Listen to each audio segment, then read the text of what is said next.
우리 잠깐 인사할까요? 네, 이렇게 인사하겠습니다. 감기 조심하세요. 일교차가 너무 크죠? 네, 감기 좀 조심했으면 좋겠어요. 지난주에도 저희 팀에만 해도 한 10명 정도, 10명 넘는 친구들이 감기나 감기 몸살 때문에 고생했다는 소식을 좀 들었습니다. 그래서 아침 저녁으로 좀 옷차림에 좀 신경 썼으면 좋겠습니다. 자, 말씀 잠깐 좀 나눠볼 텐데요. 좋은 친구에 대해서 한번 생각해 봤으면 좋겠습니다. 좋은 친구 하면 혹시 떠오르는 거 있으세요? 딴따단딴딴 만나면 여러분들 네 감사합니다. 네, 무조건 반사로 이렇게 나올 줄 알았어요. 네, 그 좋은 친구란 어떤 친구를 말을 할까요? 네, 혹시 뭐 여러분들이 한번 좋은 친구, 나한테 이런 좋은 친구가 있다. 그 친구는 이런 친구다라고 한번 좀 머릿속에서 한번 생각해 보신 적 있으세요? 한번 잠깐 생각해 볼까요? 한 10초 정도 드리겠습니다. 그리고 내가 생각하는 좋은 친구는 이런 친구야 라고 옆에 있는 지체한테 한번 얘기했으면 좋겠어요. 10초 드릴게요. 자, 이렇게 하면 안 할 거죠? 네. 저도 머릿속으로 한번 생각해 봤습니다. 그래서 네, 그만하세요. 네. 저와 같은 생각을 가진 사람이 하나가 있더라고요. 그래서 이렇게 가져왔습니다. 보실래요? 첫 번째 뭐예요? 네. 치킨 사주는 친구, 아주 좋은 친구 아니겠습니까? 네, 참고로 저는 퍽퍽살만 먹습니다. 네, 혹시나 다리 좋아하고 날개 좋아하시는 분은 저랑 같이 치킨 먹어요. 네, 저는 그거 안 먹습니다. 네. 세 번째 보이세요? 바퀴벌레 대신 잡아주는 친구. 이 친구도 참 좋은 친구인 것 같아요. 자, 어느 누군가는 또 이렇게도 얘기를 하더라고요. 좋은 친구를 사귀기 위해서는 본인 스스로가 좋은 친구가 되어라. 뭐 이런 얘기. 뭐 좋은 지도자가 되기 위해서는 좋은 팔로워가 되어라. 네, 이런 얘기. 네, 우리 배주원 목사님의 새벽기도 제목이었습니다. 네. 그래서 좋은 친구를 사귀는 법 10가지에 대해서 이렇게 적어놨길래 제가 또 한번 가져와 봤습니다. 한번 보셨으면 좋겠어요. 우리가 분명히 배울 점이 있는 것 같아요. 이건 성경의 가르침은 아니지만 우리가 일생생활을 하면서 우리에게 있어서 참 교훈이 되는 우리 삶을 좀 풍요롭게 하는 좀 그런 내용인 것 같아요. 제가 뭐 따로 이렇게 같이 읽지는 않을 건데요. 한번 눈으로 보시고 우리가 또 혹시나 또 배울 점, 우리에게 부족한 점이 있으면 좀 우리가 따랐으면 좋겠어요. 자, 오늘 예상했겠지만 저는 오늘 두 친구 이야기를 좀 해볼까 합니다. 다윗과 요나단이라는 친구 얘기인데요. 알고 계시는 분 있으신가요? 다윗과 요나단? 네, 한 번쯤은 들어본 적 있으실 겁니다. 그죠? 이 친구는 보통 우리가 알고 있기로는 막역하다, 뭐 의리가 있다, 뭐 본받을 만한 우정이다, 뭐 이렇게 알려져 있습니다. 많이 이렇게 알려져 있는데요. 어떤 신학자는 이 둘의 관계에 있어서 동성애를 지지하는 성경 본문이다라고도 주장을 합니다. 굉장히 유명한 신학자가 이렇게 얘기를 해요. 그래서 이 둘의 이야기, 특히 우리가 살펴볼 사무엘상 20장의 내용이 그것을 지지해주는 본문이다라고도 얘기를 합니다. 그러나 저는 동의하지 않고요. 그렇게 생각하지 않습니다. 그렇다면 성경은 이 두 친구의 이야기를 통해서 우리에게 어떤 교훈을 주는 걸까요? 의리 있게, 막역하게, 잘 서로 배려해 나가면서 둘이 그렇게 관계를 형성해라, 이런 걸까요? 아니겠죠. 네. 우리 오늘 본문을 통해서 한번 묵상하고 결단을 해봤으면 좋겠는데요. 먼저 다윗의 상황과 반응에 대해서 우리가 좀 살펴보도록 하겠습니다. 일종의 배경과 같은 건데요. 지금 다윗이 어떤 상황에 처해 있는지에 대해서 한번 확인해 볼게요. 우리 본문 한번 띄워주실래요? 네, 우리 노란 글자만 우리 한번 읽어볼까요? 거의 뭐 비슷한 내용인데 18장부터 19장까지 이어지는 내용들입니다. 우리 한번 읽어볼게요. 시작. 사울이 그를 두려워한지라.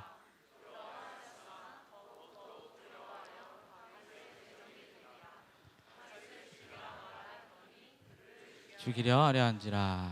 내가 그를 죽이리라. 아멘. 약간 끔찍한 단어들이 많이 나오죠, 그죠? 사울이 지금 다윗을 죽이려고 합니다. 왜냐하면 두려워서 죽이려고 해요. 사울은 지금 왕이고 권력자입니다. 다윗은 그냥 아직은 힘이 없는 사람이에요. 기름 부음은 받았지만 아직은 힘이 없는 사람입니다. 근데 왕이 죽이겠다고 하는데 어떡합니까? 근데 왜 죽이려고 합니까? 하나님의 지혜 때문에 그러는 거예요. 자, 그건 좀 이따 얘기하겠습니다. 자, 앞장인 19장 18절 우리 같이 한번 볼까요? 자, 그래서 죽이려고 하는 사울 왕의 엄포에 다윗은 어떻게 하나요? 지금 한번 보겠습니다. 18절 전체를 같이 한번 읽을게요. 시작. 다윗이 도피하여 라마로 가서 다 전하였고 다윗과 사무엘이 나요스로. 다윗이요, 사울을 피해서 지금 사무엘이 있는 라마로 가서 살았습니다. 그때 당시 대제사장이었던 사무엘을 찾아간 거예요. 그런데 지난주에 우리 배준현 목사님께서 설교하셨을 때 잘 들으신 분은 기억하실 텐데, 라마하고 나옅이 있습니다. 라마 나옅은 일종의 사무엘이 운영하는 신학교와 같은 개념이에요. 거기를 간 겁니다. 그래서 거기서 2차 야차에서 이렇게 돼서 제가 여기 와 있습니다 라고 얘기하면서 지내고 있어요. 그런데 이 라마 나옅이라는 지역은요, 지금 사울이 있는 기브아라는 지역하고 거리가 불과 3km, 4km 정도 되지 않습니다. 밖에 되지 않아요. 장정이 보통 1시간 걸으면 4km 걷는다고 하거든요. 1시간 거리 정도밖에 안 되는 거예요. 사울이 알았을까요? 몰랐을까요? 당연히 알았죠. 그래서 사람도 보내고 본인도 갑니다. 그런데 하나님의 영이 그들을 휘감아 버립니다. 그래서 알 수 없는 상황이 계속해서 벌어지고, 그 1시간 거리에 있는 다윗을 어떻게 해하지 못하고, 그리고 하나님께서는 이 다윗을 살리십니다. 그리고 난 다음 상황이에요. 그게 바로 오늘 본문 함께 읽었던 1절입니다. 1절. 우리 1절 같이 한번 읽어볼까요? 20장 1절 내용입니다. 시작. 도망하여 요나단에게 이르되 내가 무엇을 하였사며 죄악이 무엇이며 내 아버지 앞에서. 아멘. 다윗의 두 가지 행동이 기록되어 있습니다. 첫 번째 행동은요, 도망했습니다. 그리고 두 번째는요, 요나단한테 가서 따지는 거예요. 한풀이 하는 거예요. 물론 지금 다윗의 상황은 좋지 않습니다. 왕이 죽이려고 하고 있고 왕의 칼이 지금 턱끝까지 와 있는 비극적인 상황입니다. 자, 그런데 앞선 19장에서 어떤 장면이 있었습니까? 하나님께서 살려주셨다고요. 그죠? 다윗이 한 것 아무것도 없거든요. 근데 하나님께서 알아서 휘적휘적 하셔서 사울이 다윗을 손끝, 털끝 하나 건드리지 못할 정도로 보호해 주셨어요. 그럼에도 지금 다윗은 뭐 하고 있어요? 도망가는 거예요. 하나님의 역사를 경험하고 나서도 다윗은 지금 도망하는 겁니다. 기껏 어디로 도망갑니까? 누구에게 도망가요? 자신을 죽이려는 왕의 아들에게로 돌아갑니다. 요나단에게 가는 거죠. 하소연합니다. 하소연의 내용은 더 기가 막힙니다. 노란색 두 번째, 우리 같이 한번 읽어볼까요? 시작. 내가 무엇을 하였으며 내 죄악이 내 죄가, 그러니까 이거예요. 내가 뭘 잘못했는데 왜 나한테 이런 일이 벌어져? 내가 도대체 무슨 잘못을 했길래 나를 죽이려고 하는 거야? 너네 아버지는 도대체 나를 왜 그렇게 하는 거야? 이렇게 얘기를 하는 겁니다. 자, 우리가 하나님 입장이 되어서 한번 생각해 봅시다. 하나님 입장에서 얼마나 황당할까요? 그렇죠? 기껏 살려주고 기껏 도와줬더니 다른 곳에 가서 나 어떡하지? 이렇게 징징대고 있는 거예요. 마치 다윗의 모습이 현실을 살아가는 우리의 모습과 같지 않은가 생각을 해봅니다. 하나님께서는 저와 여러분의 삶 가운데 이미 놀라운 일들로 인도해 오셨습니다. 과거의 역사와 은혜에도 불구하고 우리는 벽에 직면할 때마다, 아니 그렇게 크지 않은 위협에, 아니 내 생각과 다르기만 하더라도 우리는 움츠러들어요. 도망합니다. 그리고 원망합니다. 책임 전가하고, 하나님 왜 내 뜻대로 이렇게 해주시지 않으십니까? 무엇이 잘못됐고 누가 잘못됐고 저는 어떻게 해야 되나요? 사랑하는 여러분, 나의 삶이 힘겨운 이유는요, 내가 하나님을 염두에 두지 않기 때문입니다. 하나님의 손길을 기억하십시오. 상황보다 더 크신 하나님의 능력을 바라보시기를 바랍니다. 좋지 않은 습관들이 있다면 하나님의 앞에서 좋지 않은 습관들, 이런 습관들이 있다면 오늘 이후로 함께 버리셨으면 좋겠습니다. 우리 다시 이야기로 좀 돌아오겠습니다. 이렇게 조금 좀 찌질해 보입니다. 다윗이요. 찌질해 보이는 다윗임에도 불구하고 요나단이라는 친구는 그를 위로하기 시작합니다. 다윗과 요나단의 관계를 한번 살펴볼게요. 이 관계를 통해서 우리가 좀 배울 점이 있거든요. 자, 다윗과 요나단은 어떤 관계입니까? 어떤 관계예요? 아빠 아들입니까? 할아버지와 손자예요? 어떤 관계죠? 친구 관계입니다. 자, 친구입니다. 너무나도 사랑하고 아끼는 친구 관계입니다.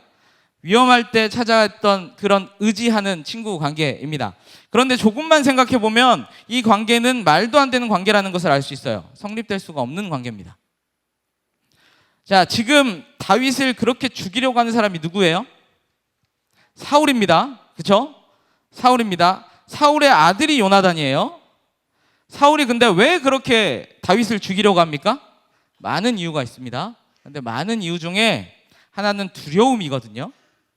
다윗의 지혜가 두렵다라고 이렇게 표현하는데 이 말은 하나님의 뜻이 두렵다라는 의미예요. 왜냐하면 지혜는 하나님께로부터 난 것이기 때문에. 만약에 지혜가 다윗에게 임했다라고 얘기하면 하나님께서 다윗과 함께한다라는 뜻이거든요. 근데 그것을 두려워하는 거예요. 사울은 무엇을 우려했습니까? 오늘 대화 중에 하나인데요. 자, 31절입니다. 사울과 요나단의 대화인데요. 우리가 오늘 함께 볼 20장이 42절까지 있어요. 그래서 전체적으로 다 읽을 수는 없어서 1절부터 3절까지 읽었고요. 전체적으로 제가 좀 다룰 거거든요. 31절의 내용인데요. 31절은 이제 사울과 아버지인 사울과 아들인 요나단이 함께 대화를 나누는 이야기입니다. 자, 이 대화 중에 사울이 다윗을 죽이려는 이유와 요나단이 다윗과 가까이 친구로 해서는 안 되는 이유를 설명하는데요. 자, 우리 같이 한번 좀 읽겠습니다. 시작. 이새의 아들이 땅에 사는 동안은 너와 내 나라가 든든히 서지 못하리라.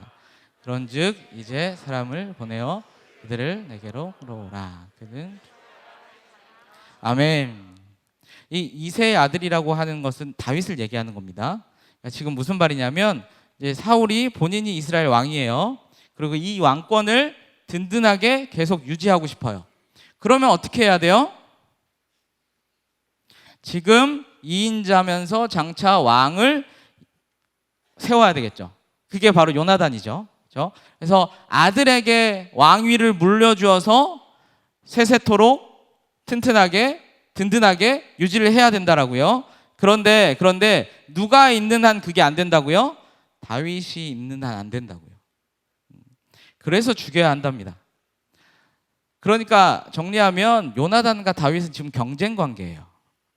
왕권을 두고. 요나단 입장에서 보면 다윗이 없어져야 자신이 왕으로 성공할 수 있는 거예요. 본인의 성공에도 걸림돌이 되는 문제, 그리고 아버지가 그토록 증오하는 집안의 원수가 바로 다윗이라는 거예요. 요나단 입장에서. 둘이 성립할 수 없는 관계였다라는 거죠. 이런 관계임에도 불구하고 그들은 관계를 계속해서 이어져 나갑니다. 한 가지 관계의 특징이 더 있는데요. 특징은요, 두 번째, 줄 수 없는 것을 주는 관계였다라는 겁니다.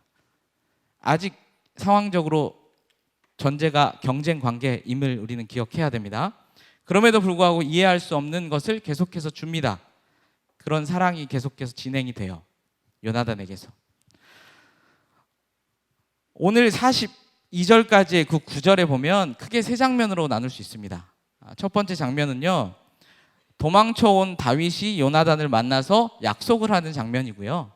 두 번째 장면은 약속을 한 요나단이 사울을 만나는 장면입니다. 그리고 세 번째는 다윗과 요나단이 짧게 만나고 이별을 하는 장면인데요. 첫 번째 장면을 잠깐 설명해 드리면, 자, 도망쳐 옵니다. 도망쳐 와서 요나단한테 와서 막 구구절절 이렇게 막 얘기를 해요. 그러면서 두 가지 약속을 합니다. 첫 번째 약속은 곧 왕이 신하들과 같이 하는 큰 식사 자리가 있는데 그곳에서 사울이 아직 증오가 안 누그러지고 너를 미워하는지 안 미워하는지 한번 확인해 보겠다. 그리고 알려주겠다. 너는 그 식사 자리에 오지 말고 숨어 있다가 내가 알려주면 그때 반응해라. 이게 첫 번째 약속이에요. 그리고 두 번째 약속은 내가 너를 살려줄 테니, 요나단이 내가 너를 살려줄 테니 나중에 우리 집안이 힘들어질 때 다윗 네가 우리 집안을 좀 도와달라. 이게 두 번째 약속이에요. 그리고 두 번째 장면입니다. 두 번째 장면은요, 이제 그날에 이제 식사를 하게 됩니다. 그날이 왔어요. 초하루라는 이제 명절이 됐는데 그때는 모든 신하들이 왕과 함께 식사를 하는 시간이에요. 이틀 동안 합니다. 첫째 날 식사를 했는데 다윗이 없었어요. 근데 사울이 찾지 않았습니다. 둘째 날 됐어요. 다윗이 없어요. 찾아요. 다윗 어디 갔노? 이렇게 막 찾았어요. 근데 없어요. 요나단한테 물어봐요. 요나단이 뭐라고 얘기하냐면 형제들을 보러 베들레헴에 갔습니다. 제가 이미 들었고 제가 가라고 했습니다. 이렇게 얘기를 해요. 그리고 나서 사울이 이렇게 반응합니다. 우리 한번 보실래요? 자, 우리 노란색만 한번 좀 볼까요? 노란색 같이 한번 보겠습니다. 읽겠습니다. 시작. 회영무도한 계집의 수사. 그리고 요나단에게 아멘. 사울이 열이 난 거예요. 화가 난 겁니다. 그래서 요나단 자신의 아들에게 욕설을 뱉고 창을 던집니다. 이게 두 번째 장면이에요. 세 번째 장면은요, 사울이 마음에 이렇다라는 걸 알고 나서 바위 뒤에 에셀이라는 바위 뒤에 숨어 있던 다윗에게 신호를 보냅니다. 이미 약속했었어요. 내가 활을 쏴서 바위 앞에 떨어뜨리면 그거는 괜찮다라는 의미고, 이 바위를 넘어서 활을 쏘게 되면 그때는 도망가라는 의미예요. 요나단이 활을 어떻게 쐈을까요? 바위 넘어서 쐈습니다. 그래서 다윗은 도망가게 되고요. 도망가기 전에 잠깐 서로 포옹하고 잠깐 얘기합니다. 자, 이 세 가지 장면이 오늘 20장의 주된 흐름입니다. 우리 잠깐 아까 그 구절 한 번 더 볼까요? 우리 한 절이 더 첨가가 된 건데요. 우리가 아까 노란색을 읽어봤죠. 근데 우리가 분홍색 한번 읽어보겠습니다. 시작. 심히 노하여 식탁에서 떠나고 다녔으니 다윗을 위하여 슬퍼.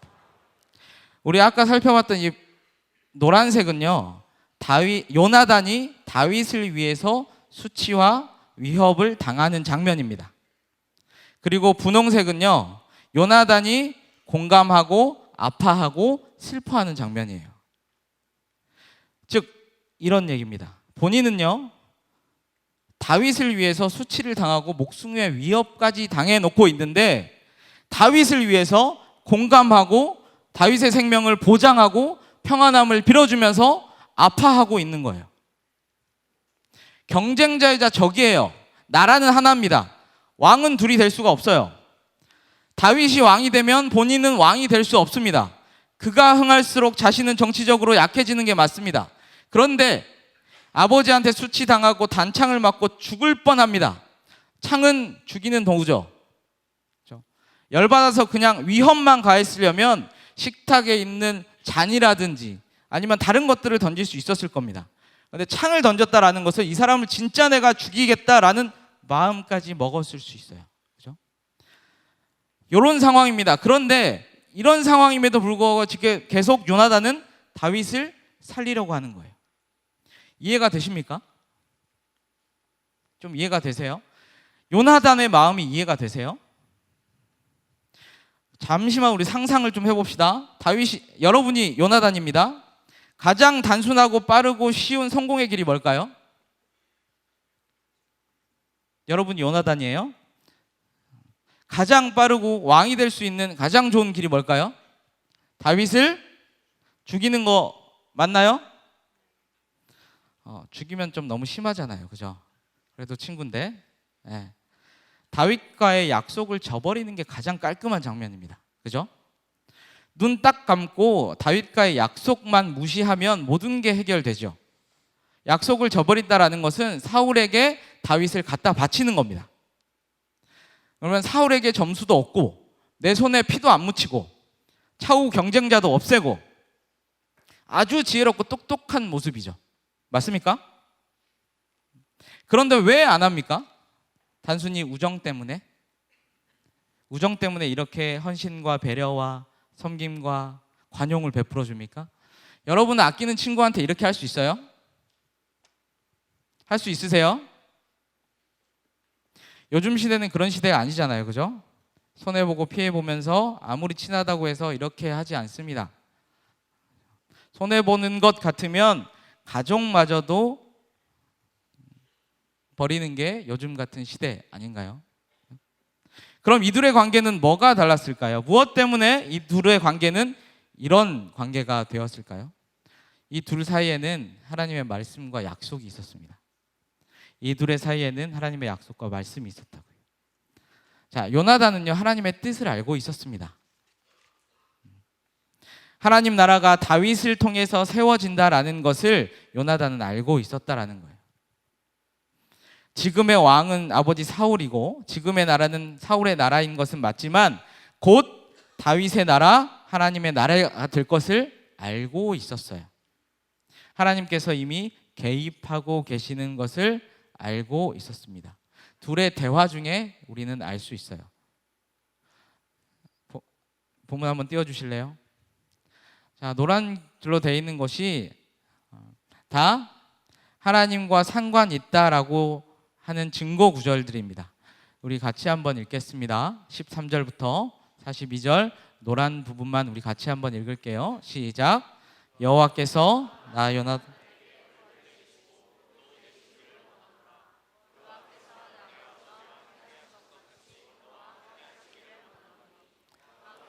살아계심을 두고 맹세하노니 영원토록 계시니라. 여호와께서 영원히 나와 너 사이에 계시고. 아멘. 특별히 13절을 한번 보시죠. 13절에 보시면 자, 너를 살리지 않은 행위, 그러니까 너를 돕지 않으면 하나님께서 나에게 벌을 내릴 것이다. 그러니까 하나님의 일을 내가 하지 않은 것이나 다름이 없다라고 얘기를 하는 거예요. 왜냐하면 그 약속, 그 다윗과 요나단의 그 사이의 약속은 이미 하나님께서 중간에 개입하고 계시기 때문에 그렇습니다. 즉, 이 둘 사이는 둘만의 문제가 아니었던 거예요. 하나님의 말씀이 있고 하나님의 약속이 있기 때문에 그 관계 속에서는 하나님께서 함께 하심이 있었다라는 말입니다. 그는 예전에 이런 행동을 했었습니다. 본문 한번 좀 보시죠. 18장 13절 18장 3절 4절인데요. 제가 읽습니다. 요나단은 다윗을 자기 생명같이 사랑하여 더불어 언약을 맺었으며 요나단이 자기가 입었던 겉옷을 벗어 다윗에게 주었고 자기 군복과 칼과 활과 띠도 그리하였더라.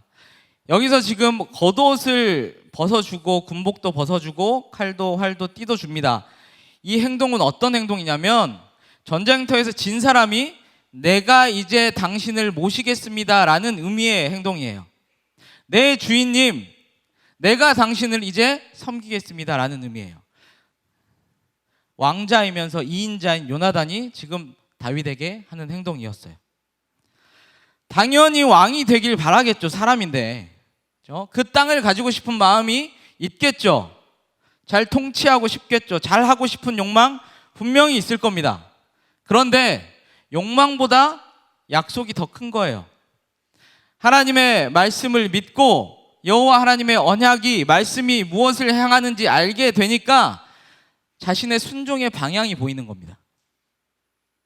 다윗을 향해서 언약을 맺고 다윗을 향해서 자비와 관용을 베푸는 겁니다. 이게 바로 순종이에요. 여러분들에게 말씀에 순종하십시오, 순종하십시오 얘기를 합니다. 그죠? 근데 뭘 순종하라는 말이에요? 그냥 네 하고 따라가면 되는 겁니까? 아니란 말이에요. 싫어도 순종하는 거는 무엇을 얘기하냐면 정확한 하나님의 말씀이 임하였을 때, 거했을 때 이때 가능해지는 거라는 거예요. 오늘의 본문 말씀을 요약하면 이렇게 됩니다. 특별히 20장은요 우정과 의리의 단순한 이야기가 아니에요. 다윗과 요나단의 관계를 통해서 하나님의 계심을 얘기하는 겁니다. 지금 현실은 어렵고 비관적이고 비참한 상황이지만, 죽음이 앞에 있지만 현실과 상관없이 하나님의 약속이 아직 살아있기 때문에 반드시 넌 죽지 않는다.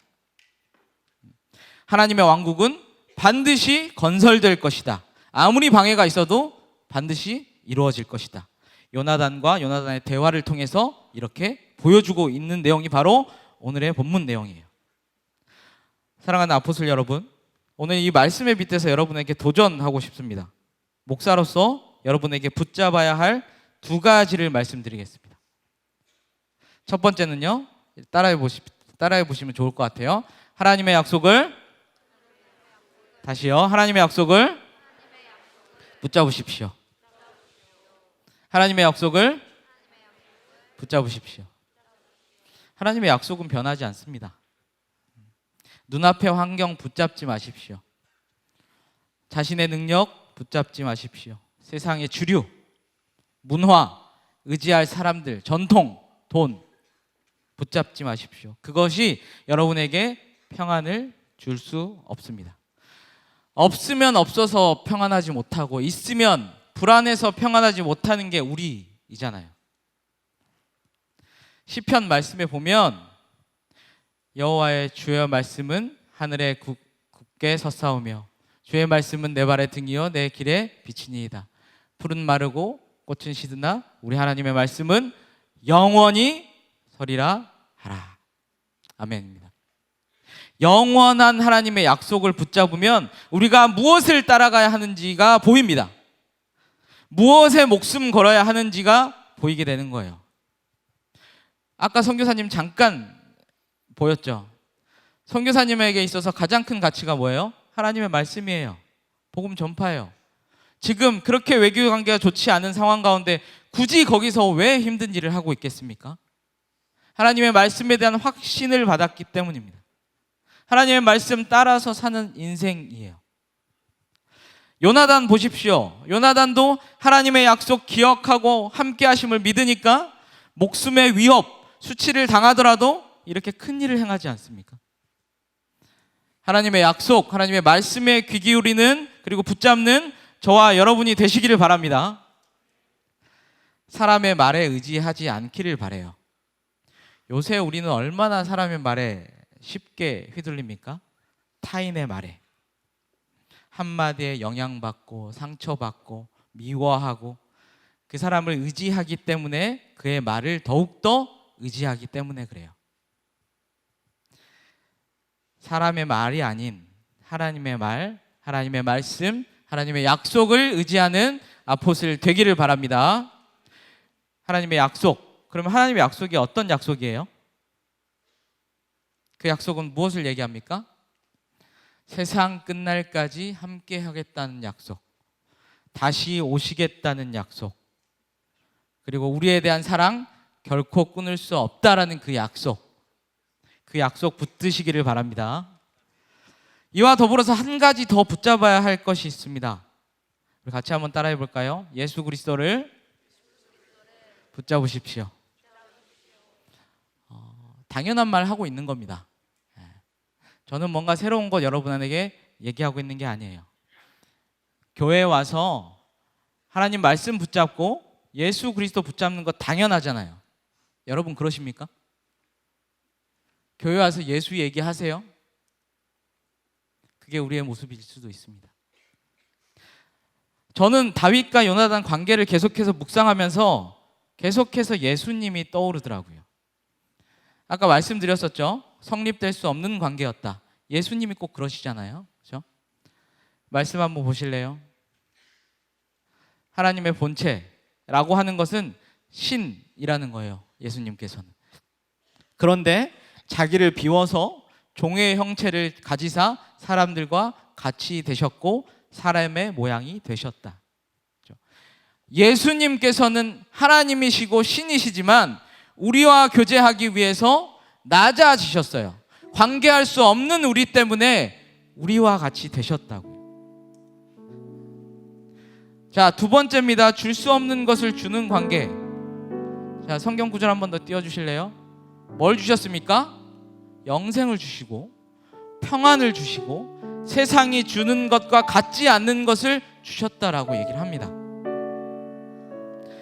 예수 그리스도로 말미암아서 이 모든 것들을 우리가 다 가지고 누릴 수 있게 되는 거예요.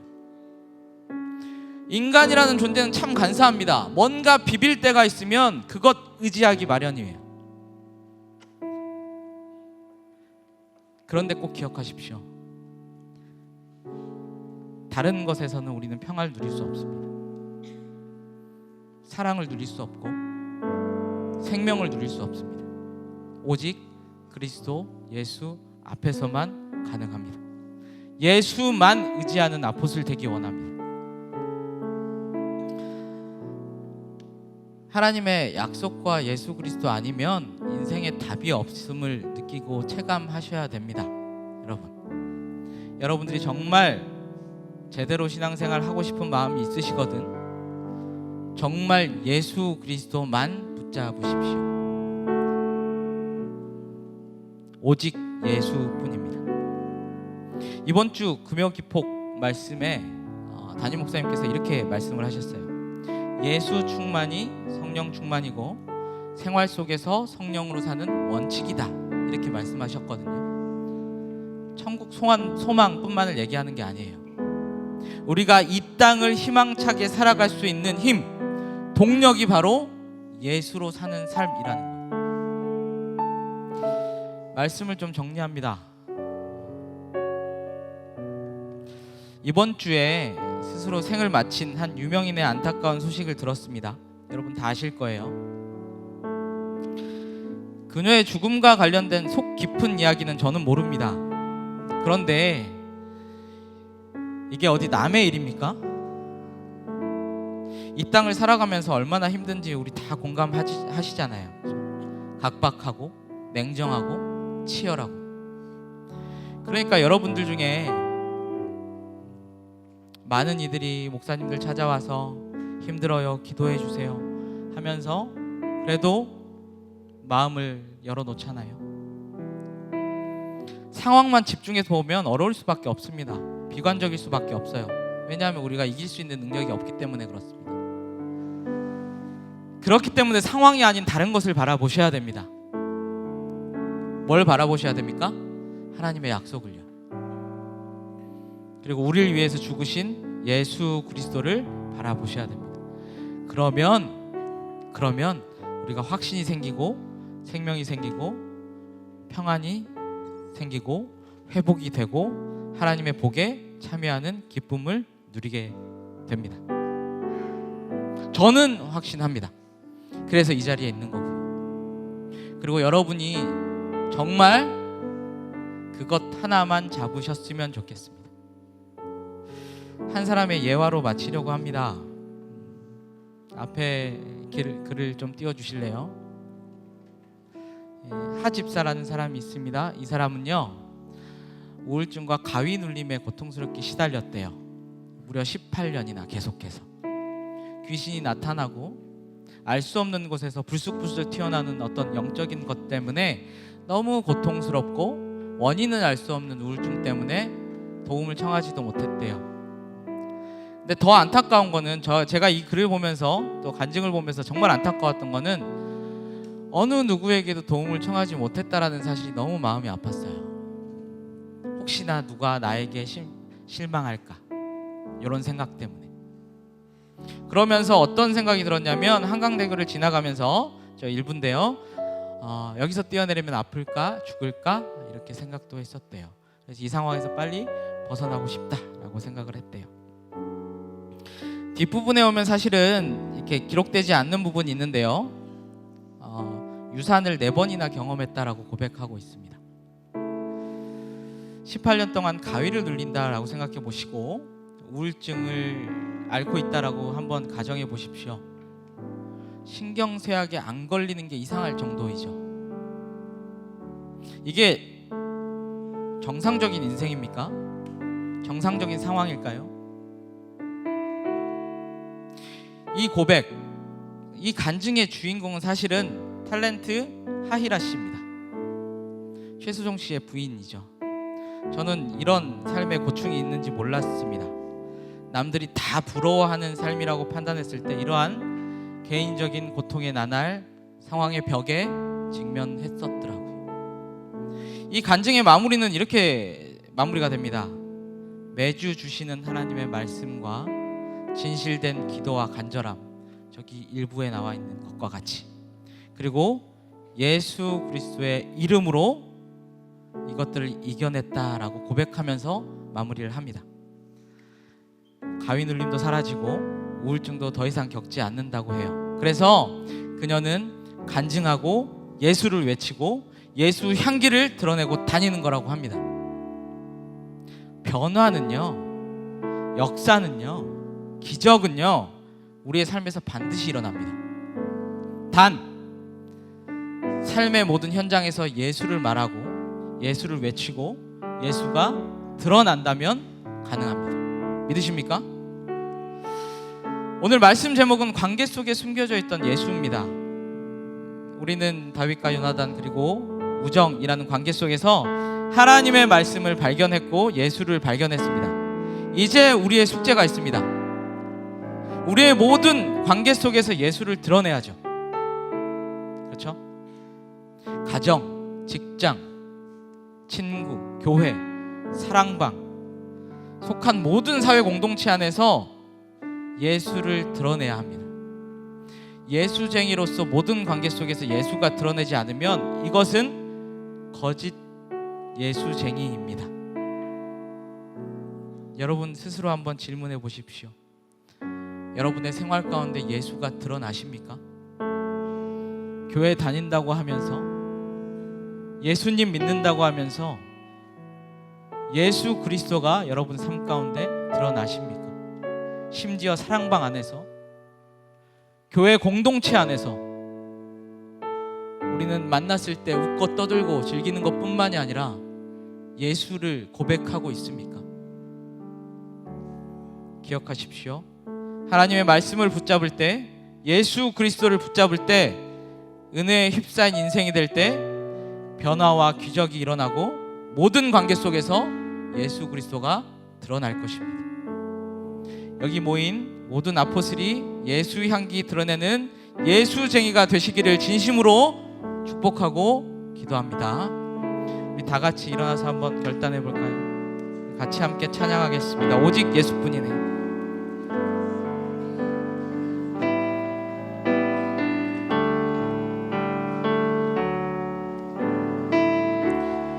은혜 아니면 살아갈 수가 없네. 호흡마저도 다 주의 것이니 세상 평안과 위로 내게 없어도 예수, 오직 예수뿐. 은혜 아니면 살아갈 수 없습니다. 은혜 아니면 살아갈 수가 없네. 호흡마저도 다 주의 것이니 세상 평안과 위로 내게 없어도 예수, 오직 예수뿐이네. 그 신계회 다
예수뿐 오직 예수뿐이네. 오직 예수뿐이네. 아멘. 이 시간 함께 기도했으면 좋겠습니다. 여러분 삶이 고단하십니까? 상황이 감당하기 벅차고 힘겨우신가요? 우리의 삶이 힘겨운 이유는 우리가 하나님을 염두에 두지 않기 때문입니다. 말씀을 염두하지 않고 예수를 염두하지 않기 때문이에요. 교회는 단이나 삶은 삶대로, 신앙은 신앙대로 여기기 때문입니다. 이렇게 기도했으면 좋겠어요. 주님, 예수 더 잘 믿게 하여 주시옵소서. 예수만 앉는 인생 되게 하여 주시옵소서. 흔들리지 않게 하시고 손 놓지 않게 하시고 오직 예수 하나님의 말씀만 붙잡게 하여 주시옵소서. 예수로 인해서 변화된 인생, 기적이 있는 인생 되게 하여 주시옵소서라고 주여 한번 외치고 함께 기도하도록 하겠습니다. 주여,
사랑과 은혜의 주님 감사합니다. 과연 예수가 무엇이길래 우리 인생 가운데 그분만 따라가야 하는지요. 그 신계획 우리가 잘 알지 못합니다. 그럼에도 불구하고 주님 큰 믿음 주시어서 예수 더 잘 믿게 하여 주시옵소서. 인생의 모든 것 흔들리고 모든 것 남지 않고 모든 것 다 없어지더라도 예수 하나만 남는 인생 되게 하여 주시옵소서. 흔들리지 않게 하시고 절대 손 놓지 않게 하시고 오직 예수의 손만 붙잡는 인생 되게 하여 주시옵소서. 감사합니다. 예수 그리스도의 이름으로 간절히 기도드립니다.